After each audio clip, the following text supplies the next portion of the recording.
Alicia. Here. John Jones. Here. Tom. Here. Ricky. Here. Deborah Wallace. See her. And Tim Welch. Here. Okay, so we have a quorum, so we can officially conduct business. The first item on our agenda is a presentation by Sam Vance, EMS for Children State Partnership Pediatric EMS Recognition Program. So I guess I did You actually make get it on on the there. agenda, sorry. So we kind of spoke offline to I spoke with you all in November about our EMS for Children EMS recognition program for our EMS agencies, and you were putting together a subgroup to look at making an equipment list specific for the helicopters, the air medical community. And we did speak a little bit offline here a while ago that the subgroup is still working on that. So what our plans are is we're going to be speaking with the medical directors committee tomorrow, anticipate getting their final blessing on the program, and we will go ahead and probably pilot that program up in RAC A, and when you guys get the air medical portion of it together and submitted, we will just add that into the program if everyone is okay with that. Yes? No? Any comment? Okay. All right. Absolutely. Any questions about any of that? I know that didn't really do a presentation here. I can go over the program again real quickly if you need a refresher. If not, if you remember from November, then that kind of rhymed, didn't it? Anyway. I was not a member from November, but I was a member. I just wasn't here in November. So, Okay. but you don't have to go over that. Okay. Just for me. I got the information. All right. So, anybody? How long do you anticipate your pilot program's going to be, and what does your call volume look like in those programs that you're working on? Well, we haven't actually put together how long we think that pilot program will last. To be honest with you, I mean, that's a good question. I don't know. We had our EMS for Children Advisory Committee meeting this morning, and one of the things that we're looking at is the cost of the decals for the whether it's the ambulances or the helicopters, and we're going to have to come up with a way to get a little more money for those. So we still have some discussions to do with that, and so we're still looking at that. As far as the length of time, I'm not sure. As far as the actual number of agencies, off the top of my head, I don't know how many agencies we're looking at in RAC A, if that answers your question. And I'm guessing you're going to have a select set of criteria and things you're looking at. Yeah, so Is it a national criteria that you'll... It is. So the equipment list that we're working off of, it is the 2014 recommended pediatric equipment for ground ambulances. That's why I'm asking you all to put together a list for the helicopters. And that list was composed of by members from the National EMS for Children program, the American College of Surgeons, the Emergency Nurse Association, American College of Emergency Physicians, just about every organization that you can probably think of. So. And so after your meeting with the medical directors tomorrow, do you have a date in mind to initiate the pilot program? Well, I was hoping that we will do it by April, May at the latest. Okay. And So not long enough, probably not long enough through the program to have much of a report next meeting. But if you do and want to report on how it's going, please let me know so we can get it on the agenda. Sure. All right. Any other questions? Okay, thank you. Thank you.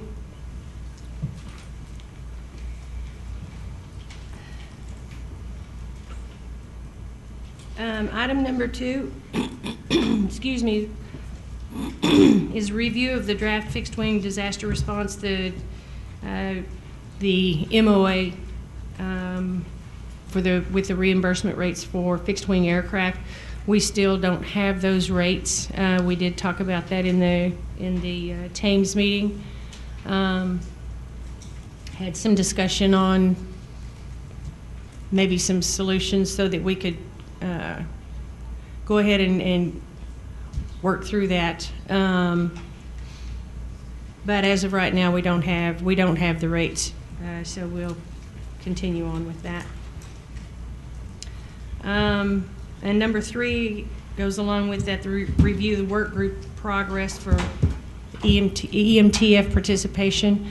I don't believe that work group has been put together yet, so we'll continue on with that on our agenda. Number 4, assisting with the development of and or the review of the air medical components of disaster response and education. I asked Alicia to sit up here beside me. She's my wingman today, since she chaired the meeting last time I was here. And between lots of good anesthesia and some chemical enhancement to keep me upright, I figured I might need some help. So I've got Alicia right here to help me. So do you want to?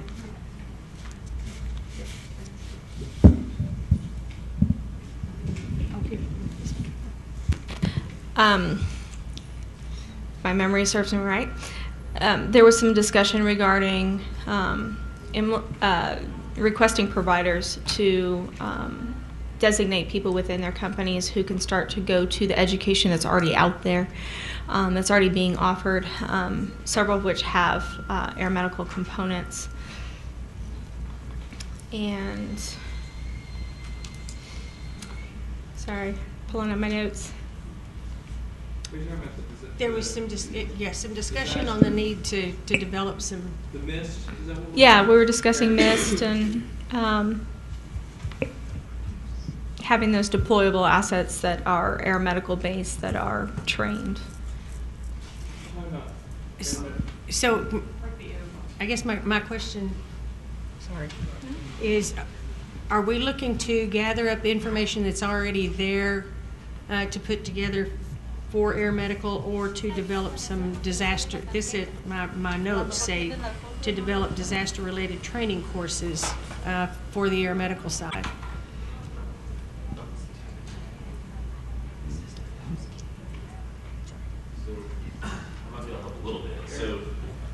My name is Joe Palpini. I'm the program manager for the state EMTF project. We spoke over another meeting. I know we have some air medical representation in our medical incident support If you're team. flagging me down about something else in there, I'll somebody's mic is too hot or something, I don't know. Thank you. We do have some air medical participation in our medical incident support team program. We've had some people attend that, and they're a deployable resource for the emergency medical task force at this time. That's all I can really speak to as far as current training available. I'm not sure if there was something else that you were looking for from that. Thank you, Buddy. I had some lessons learned from West about air medical and how Air Evac, the base that went down, sent one of their crew members over to where we were circling all of the helicopters to land. It was much easier to have an air medical person. I'm going to use the word air boss. I know that's not the right word, but an air boss of the air medical, when to land, when to come in, how to put the patients in. Is a little bit smoother than assigning it to someone on scene. So I know we had a lessons learned that we pushed out to the group, to everybody to discuss. So That's the only other thing that I would say might have been in that. in my notes, so the discussion was involvement in developing and further developing what's already there. The MIST and the ambulance strike team leader courses to incorporate. MIST already incorporates air medical, my understanding correct. And then the ambulance strike team leader for a strike team of helicopters, basically, are to be incorporated into that strike team and how that works.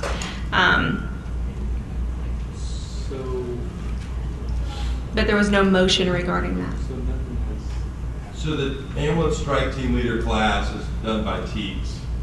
all the other education, MIST, ASM, et cetera, has been put together by the EMTF State Coordination Office.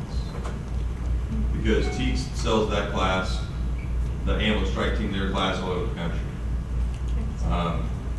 And it's much more common. There's going to be, if you thought about it, a lot more ambulance strike team leaders than there are going to be MIST guys or even ambulance staging managers. So I think this is a one-off. I think it's a product that ought to come out of the work group that I still haven't put together. So I'm waiting on the rates though. I was just looking for any out whatsoever. Joe, so you guys know we had a turnover, and Victor is doing a different job in our organization now. Joe is the interim program manager for the State Coordination Office. Joe is going to put this meeting together with the air medical providers. Joe flew at AirLife back. I mean, he's a good person to be in this role, to be able to organize this. But that ambulance, a helicopter strike team leader or a strike team of helicopters, I can't imagine we're flying 5 of them and like. No, but you could have an asset. You got this hospital as an asset, you know. You have a leader, you have, this hospital, these 22 patients, Yeah, whatever. I think that's a missed function.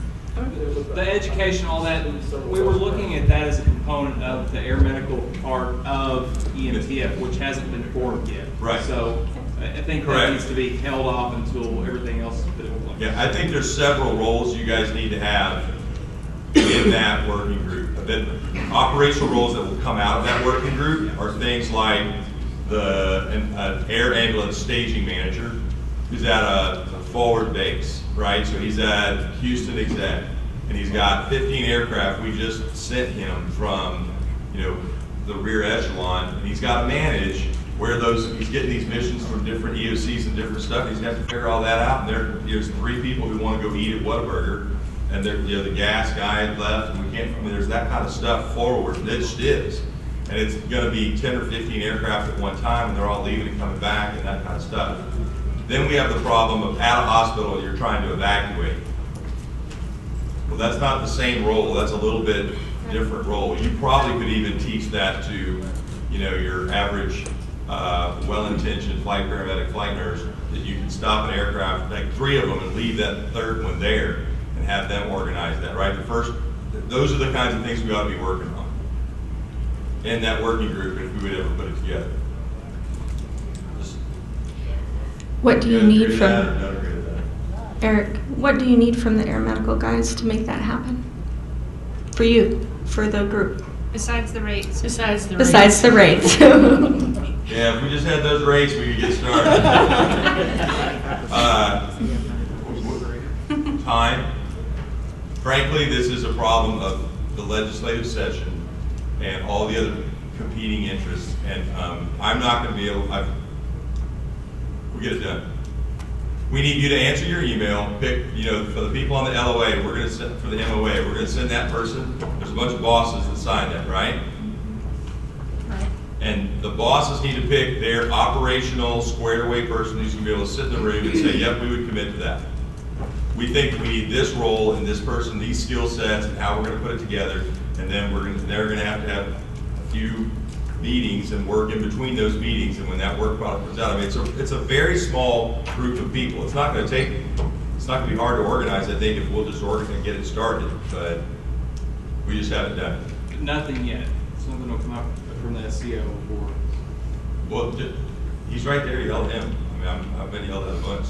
We'll get it done. We'll send the emails out to the MOA lead people. Because I don't want to just ask you guys, well, who wants to volunteer? Raise your hand. And then I'm going to get some boss come and go, what idiot put that guy on a committee? He's my worst guy. I mean, just because he came to AirMed at GETAC doesn't mean they're the person that boss wants in that role. I mean, seriously. And I'm not going to get in between a bunch of CEOs and program directors. So we'll ask them for the point of contact. And then those points of contact need to get on a conference call and organize themselves about how often they want to meet. When do we want to have the work product out? I mean, if we want it done by April, then we have to meet once a week. If we want it done by June, we can meet once a month. I mean, it's that kind of stuff. How much can we do on email, et cetera, et cetera. honestly, and this is going to sound terrible, I'm not nearly as worried about this as I am some of the other pressing issues in the EMTF program. Namely, getting it funded in the state legislature, which is what we're working on. Because at the end of the day, the things that I've just talked about, if you heard those jobs, I guarantee you when we put the call together to activate for a hurricane response, I would say, who can send me the guy to go out to Houston Exec? And someone would say, well, I'll send Jack Sosby. How's that? We go, perfect. Can I send one up, right? I mean, we will do this on the fly because these are skill sets that you already have in-house. Maybe they won't have a course, maybe we won't have a class and all the little cool badges and a shirt, but we can get this done. This is not the same as where we're way behind in doctrine and policy. This is, it's like we need to do it, but I'm not worried about it on game day if it came up. Maybe I'm overconfident in y'all's, maybe I should be more worried. I don't think I need to worry. Do y'all think we need to worry and put this together? We could get this done if we had to, right? Yes, absolutely. I'm not scared. Sounds like no action right now. Yeah. So then I guess just one more little question. Your little questions usually are not little. Little question. If there are ways that we can help promote the funding through the legislature that you're working towards, please let us know, let me know. I'll send it out to the group, whatever it is we can do to help. I know letters are always good, visits are always good, but having the names of the people that we would specifically want to target for those efforts would help. Yep, we're going to be changing. We're going to be changing a few things, but I have the one pager we're handing out right now. I'll pass this out to you guys. We only have about 250 to get everyone in here. And besides, we're going to change a little bit after a couple of comments today. But at least you can see, if y'all see something like one of these, you can read through it. It's front and back. Is y'all good? Yeah, I got it. Thank you. Our You friends. guys are on there. So all the different components of the MTF. Okay, thank you. That was my little question. Wasn't so bad. See, it wasn't so bad. You throw me off. Every once in a while you tell me a big one and a small one.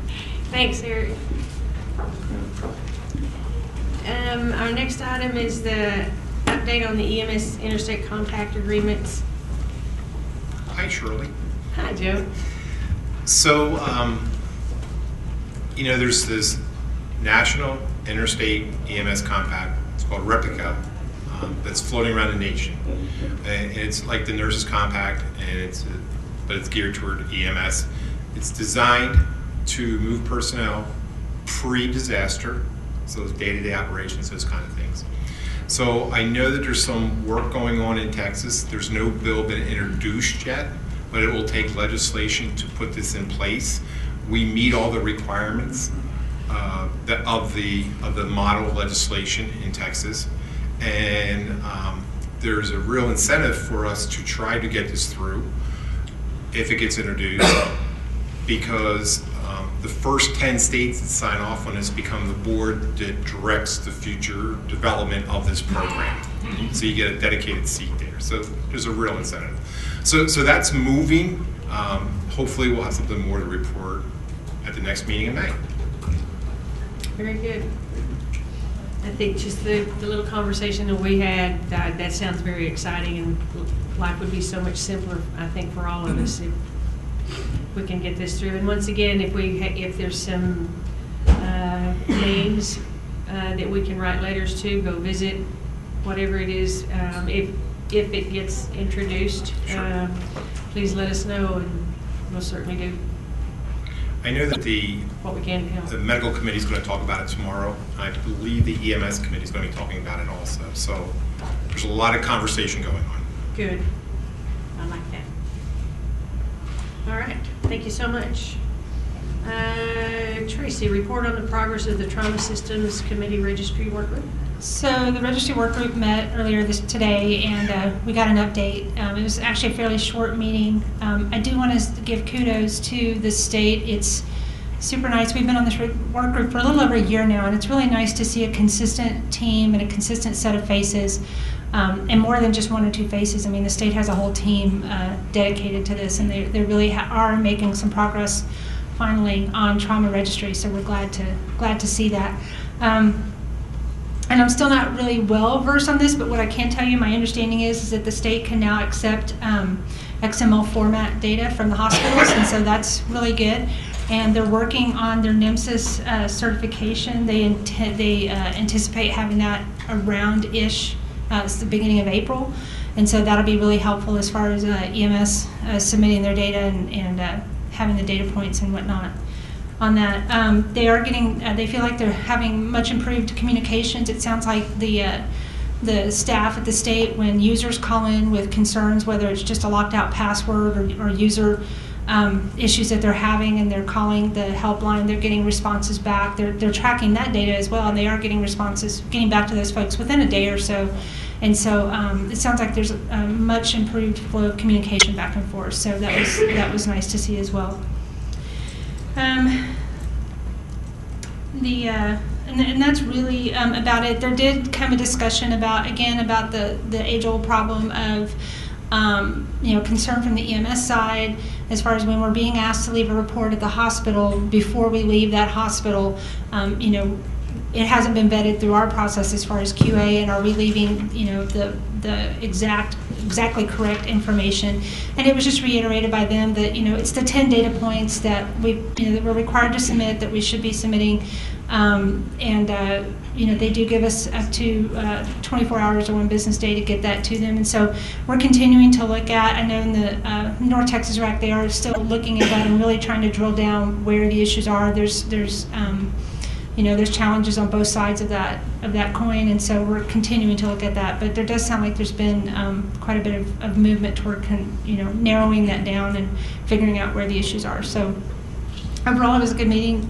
Again, I encourage you guys, if you have concerns or anything, bring them forward. I know that the DISH's epidemiology staff and whatnot are going to be giving an update at the EMS committee meeting tomorrow. So if you guys are going to be there for that, that would be a good time. You'll get a good report on the status of all this. That's it. Very good, Tracy. Thank you.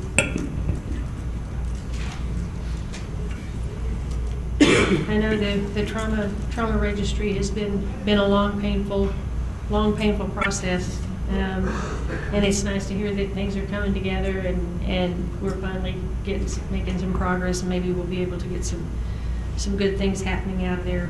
Well, they did mention one more thing. They did mention that on the national level, they're trying to get a moratorium to where NMSIS can't make updates every year, because it seems like every time they update something, then we have to go back and rework all our stuff, and we just never can catch up. So they're asking for like a 5-year moratorium on that, so that everybody can actually get on board, try the system the way it is, work out the bugs, and hopefully not be chasing our tail all the time. So fingers crossed for that. Oh, that'd be nice. That would be very helpful. All right, thanks, Tracy. The next item on the agenda, review of EMS rule in Title 25 to address the various requirements for an EMS provider's delivery of patient care reports to medical facilities at the time and location of patient drop-off at a medical facility, and how to improve the sharing of the facility's outcome data of that patient with the EMS provider. That was talked about, I guess, at the last meeting. And Tim can address that. Tim? Madam Chair, I still owe the committee some work on this. I have all the proper contacts with our colleagues at on the pre-hospital committee, so I will try and reach out to them during this meeting when we're here in Austin, and also prior to our next meeting next quarter. Okay, thank you, Tim.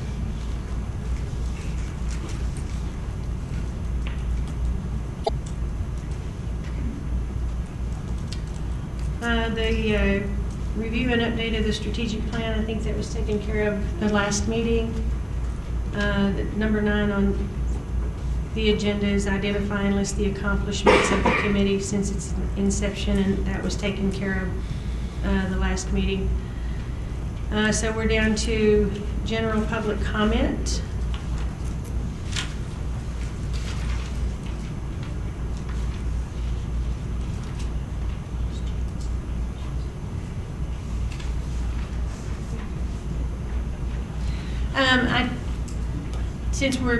Since I'm not, I guess, probably considered general public, but I do have a comment to make, and it has to do with the draft rules that hopefully we'll be seeing sometime fairly soon. I understand that they've made some good progress and that they're getting close on that draft, and then we'll have an opportunity to look at those at the draft.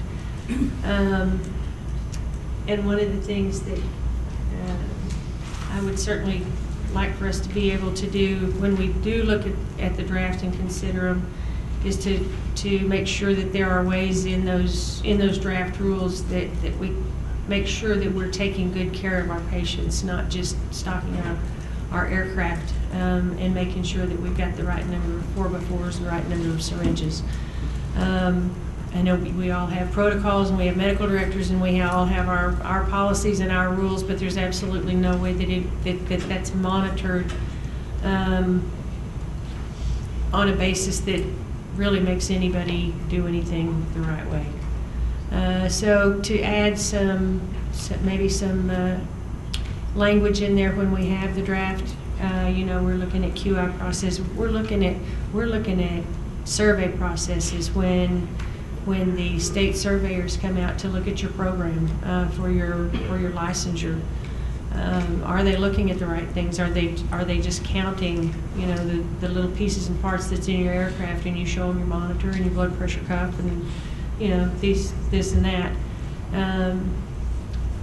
But to send the focus more towards good patient care and good patient outcomes than how much fuel we have on the aircraft and where we can land, which certainly can have something to do with outcomes. But what I would really like to see, and I would hope that some of the other committees would take this up also, is some consideration on the care that we're giving our patients and some way to monitor that through the state. I hate rules. I hate more rules. But we need to tackle that. The other stuff we've done for years and years and years.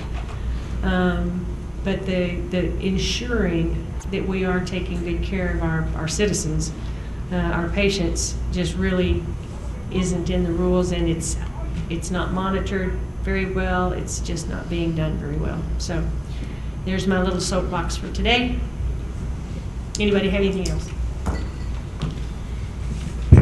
So, Madam Chair, really what you're speaking to is it's really kind of like a CAMES accreditation that many of us, throughout the state adhere to, and it's a pretty robust program. And as far as monitoring quality and making sure that we're, as you say, delivering great patient care. And maybe one thing for Mr. Smeater to take into consideration, it's the CAMES accreditation is, it's kind of an and/or for air medical providers, but I agree with you, and I think it'd be really good to maybe make that a little bit more robust at the state level and just make a mandate that any air medical provider adhere to CAMES accreditation standards, and that's just the way it is. Just a suggestion. Thank you. Jim. I just wanted to bring this before the committee. I was asked by Alicia at the last meeting to attend the EMS committee, and on their agenda was a topic, Air Medical and EMS Committee's joint discussion regarding air medical programs that may be engaging non-EMS and non-hospital entities to dial them directly in an emergency and thus bypass the 911 system. We discussed this briefly in the Thames meeting, and since I was asked to bring it to the committee, I felt like I needed to. I think the problem may be somewhat resolved after some discussion we've had, and this may have been an isolated incident if it occurred. But basically what they're saying is that an individual out in the middle of nowhere calls direct to an air medical provider and says, send me a helicopter. And at no point in time is the 911 system dialed or engaged in that. And that is a big concern apparently to the 911 providers. I think after some discussion today in the Thames meeting, most of us have in policy or in writing that we will, if that scenario arises, we will notify the local 911 provider or have the individual notify them. But for discussion, I wanted to bring that to the committee from the EMS committee. Okay. And the EMS committee meets tomorrow? Okay, so if there's more discussion on that and things that they want us extra to look at, just help me remember to get it on the agenda for the next meeting. So I think you're right. We all have the policies that say don't call us directly, go through 911, but I think educating maybe some of the public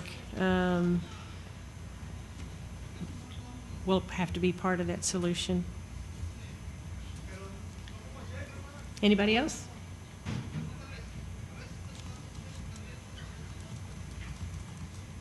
All right, that gets us through our agenda. I don't know, what are the dates for our next meeting? Sorry, I don't have them written down. It's in May. Yeah. Okay, next meeting is in May, and it'll be around graduation time, so It'll be book warmer. early. 13th through the 15th. I might have it here. Oh, May 13th through 15th. Thank you. Yes, and thank you whoever came up with that. That's all I have for today, so meeting is adjourned. Thanks, everybody. Thank you.